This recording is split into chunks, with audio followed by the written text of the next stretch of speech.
तो इस वक्त की बड़ी खबर है, मेघालय के डीजीपी का बड़ा बयान सामने आया है। राजा की हत्या में शामिल थी सोनम। बड़ी खबर आपको बताएं कि राजा की हत्या में शामिल थी सोनम। राजा की हत्या में सोनम का हाथ है, ऐसा डीजीपी कह रहे हैं। सोनम ने राजा की दी थी सुपारी। तो इस वक्त की बड़ी खबर, सोनम का नाम सामने आ रहा है। आपको बताएं डीजीपी का ये बड़ा बयान सामने आया है और डीजीपी ने कहा है कि राजा रघुवंशी की हत्या में शामिल थी सोनम और राजा की हत्या में शामिल थी सोनम। राजा की हत्या में सोनम का हाथ है, ऐसा डीजीपी का बयान सामने आया है। सोशल मीडिया साइट एक्स पर डीजीपी ने यह बयान दिया है।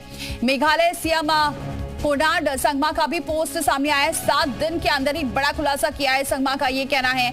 मध्य प्रदेश के 3 हमलावर गिरफ्तार हुए हैं। बड़ी खबर आपको बताएं, 3 हमलावरों को गिरफ्तार कर लिया गया है। राजा मर्डर केस में तीनों शामिल थे।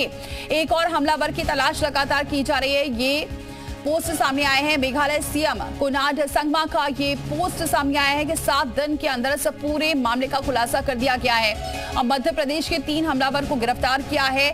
सोनम का भी इसमें हाथ है, ये भी सामने आ रहा है। डीजीपी का ये बयान सामने आया है।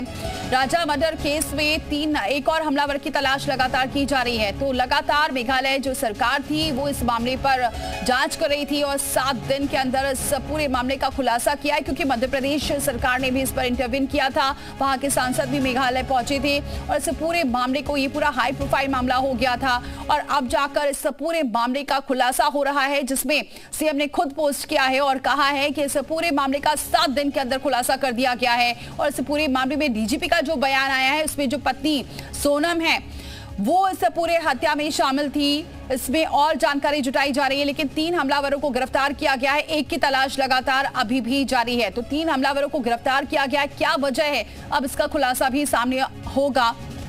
लेकिन ये बड़ी जानकारी, बड़ी खबर है, क्योंकि लगातार इस पूरे मामले पर सरकार एक्टिव थी, मध्य प्रदेश सरकार भी एक्टिव थी और इस पूरे मामले पर 7